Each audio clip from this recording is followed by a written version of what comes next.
Assalamualaikum warahmatullahi wabarakatuh. Jumpa lagi bersama saya Trisno Rusli dalam programnya Podcast Cukup Pedes.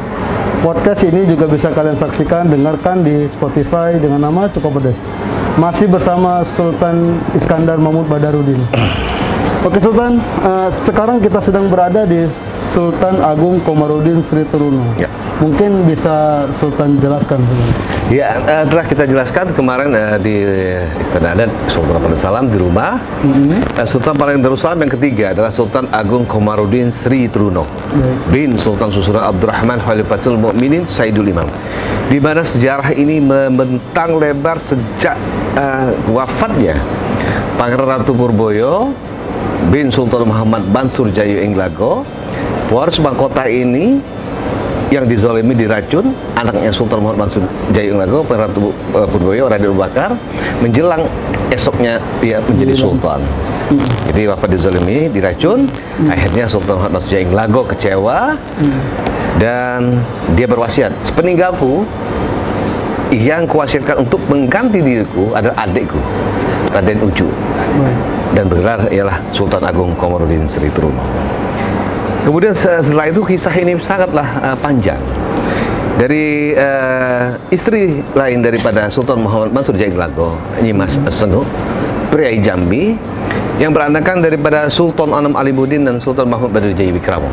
Nah, pada waktu beliau memerintah dan menjabat sebagai Sultan Paling Darussalam yang ketiga, keponakannya ini Pangeran Jayu Wikramo dan Anom Alimuddin itu keluar dari Palembang, ya, merantau ke berbagai daerah seperti saya sebutkan tadi. Ya, ada ke Johor, ke Sulawesi Selatan, kemudian ke Kelantan, ke Muntok, ke Bangka, ya. Dan Sultan Anom Alimuddin juga merantau mungkin ke Musyirawas, ke Lubulingga, kemana itu. Nah, setelah beberapa saat akhirnya dua bersaudara ini pulang ke Palembang. Ini ceritanya sangat luar biasa panjang, dan sempat juga dihadang untuk masuk ke Palembang. Jadi Pangeran Jayu Wikramo ini untuk yang keduanya baru bisa masuk ke Palembang. Akhirnya diterima oleh Sultan Agung Komarudin Sri Truno, Sultan Mahmud Badurijaya Wikramo, dan dia memanggil, coba undang kakandaku untuk datang ke Palembang. Dijemputlah Sultan Anom Alimuddin. Anom Alimuddin, ya, Anom Alimuddin ke Palembang. Jadi bagaimana Sultan Agung Komarudin Sri Truno ini melihat untuk kemenakan untuk berlaku bagaimana, karena ini adalah kemenakannya anak dari Sultan Muhammad Bansur Jayu Englago. Dan dia melihat dalam hal ini, akhirnya beliau ini bahwa Pangeran Jayu Wikramo, Sultan Muhammad Badarudin itu berada dia kasih kawasan untuk memerintah di kawasan Tengkuruk, Sungai Tengkuruk ke arah sana, dan Anom Alimuddin ke arah Sungai Rendang ke arah sana. Dua keponakan tadi dikasih. Ya, dan dia bertindak sebagai advisor, sebagai pengawas daripada kemenakannya ini memerintah. Dan di salah satu sisi dia melihat bahwa ada beliau terucap, siapa kawin dengan anakku Ratu Rangda, maka ia akan aku angkat menjadi sultan penuh, istilah. Nah, akhirnya singkat cerita, bla bla bla. Ini suksesi di Sultan banyak sekali. Mereka lah Sultan Mahmud Badurijaya Wikramo, dan kemudian diikrarkan dengan gelar Pangeran Jayu Wikramo ini, dengan gelar Sultan Mahmud Badurijaya Wikramo, disaksikan dengan para pejabat-pejabat. Menikah dengan istrinya Sultan? Bukan, anak-anaknya Sultan Agung Komarudin. Raden. Dan melihat hal ini, Sultan Anom Alimuddin agak sedikit kecewa, sehingga dia ke arah mana, keluar daripada negeri Palembang Darussalam, merantau, sedikit ada ini. Akhirnya Sultan Mahmud Badurijaya Wikramo mengutus Raden Serdang, tolong sudahi urusanku dengan kakakku. Ini terjadi suatu miskomunikasi. Sudah itu maksudnya diselesaikan secara baik-baik dengan kakaknya Anom Alimuddin. Dan ini Raden Serdang berpendapat ini begitu dia sampai ke Musyirawas, Lubulingga, ditanya Sultan Anom Alimuddin sedang mengambil wudhu. Aku tahu maksudmu. Maka ditikamkannya keris itu, kemudian ditembaknya. Wafatlah daripada Sultan Anam Alimuddin ini bersama para anaknya dan juga istrinya, dan lelayan jenazahnya dibawa ke Palembang dan dimakamkan di tempat kita tadi, di Kebon Gede tadi, di makam pemakaman Sultan Muhammad Mansur Kebon Gede. Nah, tetapi sampai sekarang jejak makamnya itu belum kita temukan sampai sekarang.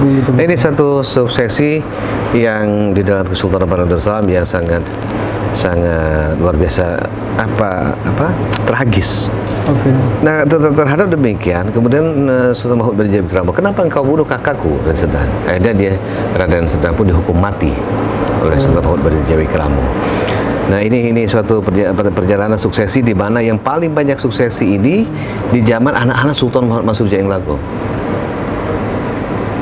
Ini kan, Pangeran Ratu Purboyo wafat diracun. Sultan Anam Alimuddin juga wafat. Raden Abu Bakar bin Sultan Mahmud Mansur Jaing Lago, kemudian Sultan Alimuddin bin Sultan Mahmud Mansur Jaing Lago, kemudian Sultan Mahmud Baridjawi Wikrama bin Sultan Mahmud Mansur Jaing Lago. Terhadap hal ini, suksesi itu terus berlanjut. Tadi kita lihat juga Pangeran Ratu Kamut juga wafat di Amuk, anaknya daripada Sultan Mahmud Baridjawi Wikrama. Nah, dan sebelumnya juga di zaman kerajaan juga, sebelum Sultan ini ada juga suksesi wafatnya Pangeran Sidang Kenayan dan Ratu Sinuhun yang membuat undang-undang hukum Simbur Cahaya yang wafat dibunuh oleh Jalitri, Panglima Jalitri yang berperang sama akhirnya perang Panglima Badurwongso. Jalitri mati dan Badurwongso menurunkan zuriat Kemas dan Ki Agus tadi. Ini panjang, itu zaman kerajaan, ini zaman Kesultanan. Tetapi kita melihat daripada suksesi dari Kesultanan ini bahwa begitu panjang. Dan Sultan Agung Komodin Sri Truno ini, beliau sangatlah arif dan bijaksana menghadapi hal-hal yang sangat luar biasa ya, sangat luar biasa, berkecamuk di dalam institusi daripada Kesultanan Padang Darussalam, bagaimana berlaku bijaksana terhadap keponakan ini. Akhirnya beliau waktu itu masih berada di Beringin Janggut. Kemudian Sultan Mahmud Baridjawi Wikrama membuatlah istana di Keraton Kuto Lamo atau Kuto Tengkuruk yang tadi kita sebutkan, yang nanti akan kita arah ke sana ya, yang sebagai Sultan Padang Darussalam keempat akan saya ceritakan. Beliau membuat monumen monumental yang sangat bersejarah terhadap yang sampai sekarang masih kita lihat. Nanti kita akan ke makam Sultan Mahmud Baridjawi Wikrama, Sultan Padang Darussalam yang keempat. Ini cerita tentang Kesultanan Padang Darussalam ini harus banyak diketahui oleh seluruh masyarakat tua dan muda, karena saya melihat dari sini dan dari sisi pemerintah pun agak kurang mengadopsi. Harusnya bahwa tentang kerajaan kesultanan maupun apapun yang bentuknya dalam suatu manuskrip sejarah harus diajarkan dalam muatan lokal SD, muatan lokal SMP, agar bangsa baik di Palembang, di Sumatera Selatan maupun di seluruh Indonesia pun di seluruh dunia tahu tentang jejak langkah daripada kerajaan maupun Kesultanan Padang Darussalam yang sangat luar biasa. Karena saya lihat di sini yang nama Dar es Salam itu hanya dua, ada Kesultanan Padang Darussalam dan di luar negeri adalah Kesultanan Brunei Darussalam. Ini, jadi Darussalam itu ya satu-satu yang sangat luar biasa tentang itu ada mengenai agama, tentang bagaimana agama Islam itu diberlakukan betul-betul secara tata negaraan yang utama yang berpedoman pada kita pula. Maaf, Sultan. Jadi untuk Sultan Agung Komodin Sri Truno ini memang memerintah selama 10 tahun. Iya. 10 tahun. Iya, memerintah selama 10 tahun. Nah, mungkin dalam jeda waktu 10 tahun itu kan lebih banyak kepada konflik-konflik tadi yang seperti Sultan sampaikan. Nah, mungkin untuk dari sisi pembangunan atau dari sisi syiar agama, mungkin ada karya-karya khusus nggak dari situ? Kalau syiar agama terus pasti itu. Nah, tetapi dalam sisi pembangunan saya belum begitu banyak membaca, mungkin ada, tapi yang jelas dia harus menyelesaikan internal konflik yang ada pada diri keponakan-keponakannya. Anaknya Sultan Mahmud Mansur Jaing Lago dari Jimas Ratu Sengok, Priayi Jambi. Ada dua bersaudara ini yang masuk Palembang, dan mereka juga akan menuntut untuk hak atas tahta kesultanan. Ini adalah suksesi di mana kita melihat begini. Kalau di Indonesia dulu kita melihat bahwa Soekarno digulingkan, kemudian masuklah Soeharto kemudian digulingkan, masuk di era Gus Dur. Gus Dur pun akhirnya digulingkan, masuklah kemudian Megawati. Megawati menjadi Presiden Republik Indonesia. Megawati anaknya daripada Soekarno. Ya berbalik sejarah ini, ya kan? Jadi tapi ini semua dalam lingkup daripada kekuasaan Allah Subhanahu wa taala. Kulillahumma malikal mulk itu cuma ini berbalik-balik. Kan? Iya, dan Presiden Susilo Bambang Yudhoyono adalah mantunya Sarwo Edi dan Ibu Ani adalah anaknya Sarwo Edi. Ya, yang dalam ini dengan Bapak Soeharto memberantas PKI. Nah, ini. Oke, mungkin Sultan dari penjelasan Sultan tadi bisa saya simpulkan nih bahwa Sultan Agung Komarudin Sri Truno ini ya lebih kebijaksanaannya dalam menyelesaikan konflik internal di Kesultanan Palembang Darussalam. Ya. Baik, nanti kita ke Kawat Kurep, ke makam Sultan Mahmud Badujawi Wikramo. Nah, ada juga makam Sultan Ahmad Dajin Adeksumo, Sultan Muhammad Bahaudin dan Sultan Susunan Husin Daudin, dan ada juga ungkuran keluarga saya di mana dimakamkan ada emak, bapak saya, ibu saya, kakek saya, kemudian buyut, kakek buyut saya, ada ungkuran keluarga di makam Kawat Kurep di Tiga Ilir. Baik. Oke, terima kasih banyak Sultan. Mungkin kita besok lanjut ke Kawat Kurep nih Sultan. Ya. Terima kasih banyak. Terima kasih banyak. Pemirsa Cukup Pedas, sebenarnya cerita yang kami sampaikan ini hanya untuk mengedukasi kepada pemirsa Cukup Pedas bahwa Palembang tidak terlepas dari Kesultanan Palembang Darussalam, dan paling tidak dengan peran pembangunan Kesultanan Palembang Darussalam ini ada perhatian dari pemerintah juga kan? Ya. Dan yang saya ingin tekankan kepada kita di rumah, saya bercerita tentang kesultanan, jejak langkah sultan, anak istri permasyuri, anak daha akar, kemudian pohon, kemudian dahan, ranting, kemudian ini, dan kita sekarang melihat visualnya makam sultan-sultan yang telah ada gambar yang kita mohon restunya daripada Sultan Palembang, karena kita mohon ridho Allah untuk memperkenalkan bahwa Sultan-Sultan Palembang Darussalam itu banyak, bukan hanya satu.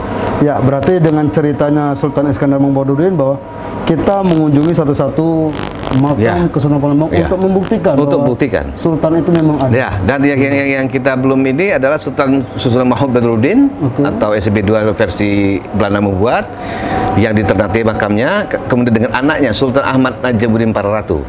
Itu Sultan Palembang yang ke-7 dan Sultan Palembang anaknya itu Sultan Palembang Darussalam yang 9, karena ia bergantian memerintah dengan adiknya Sultan Susunan Husain Diudin atau Sultan Ahmad Najamuddin II yang diangkat oleh Inggris itu. Baik, pemirsa Cukup Pedas, bagi kalian yang baru satu lagi itu yang di Manado itu Sultan yang terakhir Sultan Ahmad Najib Prabu makamnya belum ditemukan sampai sekarang. Akan tetapi sebagian besar makam Sultan Palembang Darussalam itu berada di Palembang. Yang kemarin yang tadi akan kita besok kita lihat makam Sultan Susunan Husain Diudin dan juga yang dipindahkan dari Krukut, dibuang Belanda di Krukut, dari Krukut Batavia dipindahkan tahun 86 ke Kawat Kurep. Besok kita akan lanjutkan. Oke, siap. Terima kasih banyak Sultan. Pemirsa Cukup Pedas, bagi Anda yang baru menyaksikan episode ketiga ini, saya sarankan juga untuk melihat episode-episode sebelumnya, karena episode Cukup Pedas kali ini lebih spesial karena kita langsung mengunjungi ke makam-makam Kesultanan Palembang Darussalam dengan tujuan untuk mengedukasi masyarakat Sumatera Selatan. Baik, saya pamit undur. Wassalamualaikum warahmatullahi wabarakatuh. Waalaikumsalam.